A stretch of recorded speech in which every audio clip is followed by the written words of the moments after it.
direct, on va écouter le ministre de l'Intérieur, Laurent Nunez. Il vient donc de rencontrer les gendarmes à Saint-Pierre-d'Oléron. On va l'écouter après ce drame qui a fait 10 blessés ce matin, dont 2 graves. Un conducteur a foncé sur des piétons et sur des cyclistes. Voilà, et le ministre s'exprime. Donc, je suis venu ici sur l'île d'Oléron suite aux faits dramatiques de ce matin. Je suis venu évidemment pour témoigner mon soutien aux victimes, aux personnes qui ont été blessées, aux forces de l'ordre qui sont intervenues, aux secouristes et puis aux enquêteurs aussi, puisqu'il y a une enquête judiciaire qui est en cours. Donc permettez-moi d'abord de revenir sur les faits de manière très factuelle.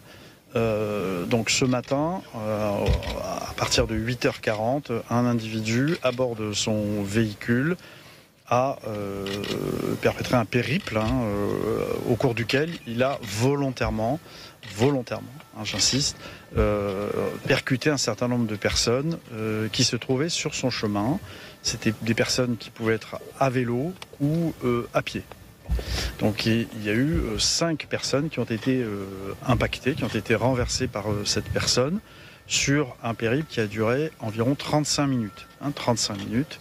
Et donc, au gré de ces rencontres, selon ce que disent les témoins, il a percuté des personnes. Et nous avons 2 personnes qui sont gravement blessées en urgence absolue, dont une jeune femme de 22 ans qui a subi de multiples traumatismes et qui a été évacuée à l'hôpital de Poitiers. Donc 2 personnes en urgence absolue et 3 personnes en urgence relative. Et puis il y aura probablement plusieurs personnes impliquées, c'est-à-dire que sans avoir été touchées physiquement, elles ont assisté à la scène et donc sont évidemment psychologiquement très perturbées par ces faits. Donc j'ai évidemment immédiatement une pensée pour les blessés, en espérant qu'ils puissent se rétablir très vite. Mais il y en a 2 qui sont très sérieusement touchés, je veux le redire. Et on a évidemment une pensée pour ces victimes et pour leurs familles. Je m'exprime évidemment en tant que ministre de l'Intérieur, mais aussi au nom de tout le gouvernement, au nom du Premier ministre et du Président de la République, avec lesquels, vous l'imaginez, je suis en contact très étroit. Et d'ailleurs, ce matin, nous étions en réunion avec le Premier ministre qui m'a évidemment demandé de venir immédiatement sur place. Concernant donc je suis venu ici pour rencontrer les effectifs qui sont intervenus. Je veux évidemment saluer la mobilisation exceptionnelle qui a été celle de la gendarmerie nationale, des effectifs de l'île d'Oléron et notamment de la brigade de Saint-Pierre-d'Oléron. Beaucoup d'effectifs ont convergé dès qu'il y a eu le signalement de ce périple qui était en cours. Et donc je veux saluer évidemment la réactivité des gendarmes qui ont permis d'interpeller l'auteur. Donc c'est une brigade qui a interpellé l'auteur, qui ne s'est pas laissé faire. Il ne s'est pas laissé faire. Il a mis le feu à son véhicule dans lequel... Tout ça, l'enquête le confirmera, il y aurait pu avoir une ou plusieurs bouteilles de gaz, mais ça, l'enquête le confirmera. Mais ce que je veux surtout dire, c'est que l'individu ne s'est pas laissé faire et les gendarmes intervenants de la brigade de Saint-Pierre-d'Oléron ont dû faire usage de la force et notamment utiliser un pistolet à impulsion électrique pour pouvoir l'interpeller. Il a été interpellé, actuellement il est en garde à vue, donc maintenant les choses se passent sous l'autorité du parquet et il est en cours d'audition. Voilà, je veux vraiment remercier les gendarmes qui sont intervenus, qui ont organisé ce qu'il faut appeler une traque pour retrouver l'auteur, c'est ce qui a été fait. Et puis saluer évidemment l'ensemble des secouristes, les sapeurs-pompiers qui sont intervenus, les effectifs du SAMU. On a mis en place une cellule d'accompagnement psychologique. Il y a des accompagnants pour les victimes et leurs familles. Voilà, donc tout le dispositif s'est mis en place. J'ai pu les rencontrer, m'exprimer, leur témoigner notre soutien à l'ensemble des services intervenants. Et puis évidemment, il y a les enquêteurs. Il y a un travail d'enquête qui est en cours sous l'autorité du parquet de La Rochelle. Donc le procureur le substitut du procureur est présent. Donc il y a 4 services qui sont saisis actuellement de l'enquête. Il y a la brigade de recherche de Rochefort, la section de recherche de Poitiers pour la gendarmerie nationale, et puis il y a des services de police qui sont aussi saisis, la police judiciaire de La Rochelle, du département, et la police judiciaire de Bordeaux. Voilà, donc les investigations sont en cours. Et donc, je précise également qu'est présente sur place une représentante, une vice-procureure du parquet national antiterroriste, qui est en observateur je le dis en observateur, donc ce parquet n'est pas saisi, c'est le procureur de La Rochelle qui reste saisi, il communiquera en fin de journée. Voilà ce que je pouvais vous dire. Encore une fois, voilà, moi je suis là pour témoigner vraiment le soutien du gouvernement, de la nation tout entière aux victimes qui ont été, pour 2 d'entre elles, très durement touchées. Et vraiment, on a une pensée vraiment pour elles ce soir. Et donc témoigner évidemment le soutien de tout le gouvernement aux victimes et à tous ceux qui sont intervenus. On a eu une mobilisation tout à fait exceptionnelle ici ce matin sur l'île d'Oléron pour venir en secours aux victimes et interpeller l'auteur. Lors de l'interpellation, il a crié quelque chose, monsieur le ministre ? Il y a effectivement... Alors, sur ce sujet, je vais être très clair sur ce sujet, parce que j'ai entendu effectivement des débats qui ont eu lieu au Parlement alors même que j'étais ici.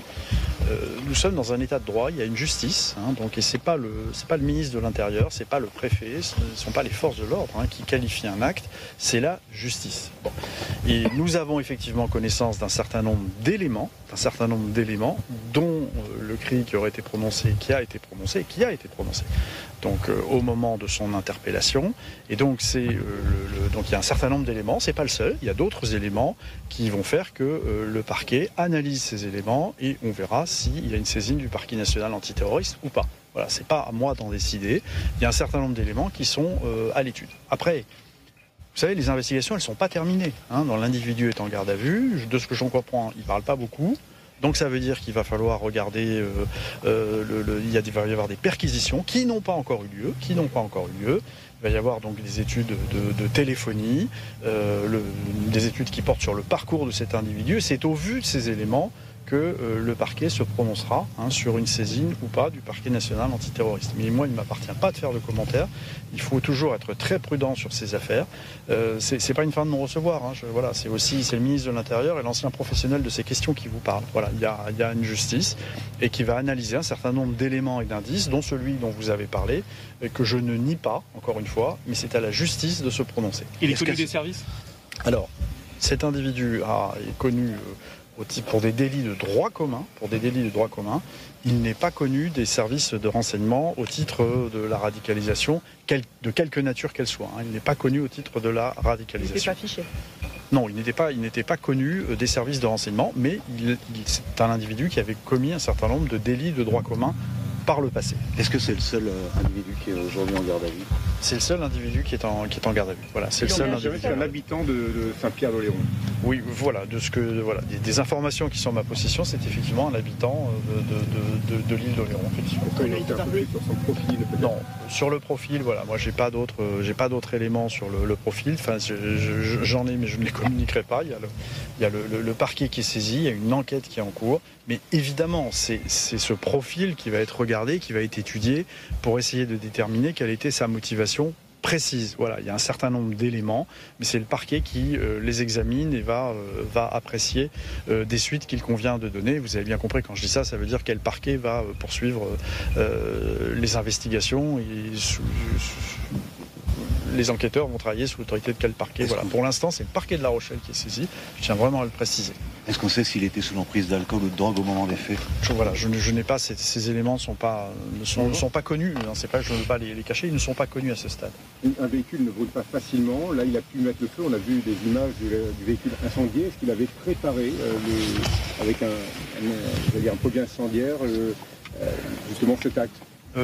Pour l'incendie de son véhicule, manifestement oui, voilà, l'enquête le dira, mais manifestement oui, comme vous dites, il a incendié ce véhicule de manière volontaire, et il a bien dit aux gendarmes qu'il voulait l'incendier au moment où il a été interpellé, donc voilà, il l'a probablement fait de manière volontaire, mais encore une fois, c'est l'enquête qui confirmera ou infirmera ce que je suis en train de vous dire. Voilà. Merci beaucoup. Merci à vous. Merci. Une question, si vous permettez. Je crois que l'une de vos proches a été touchée dans cette...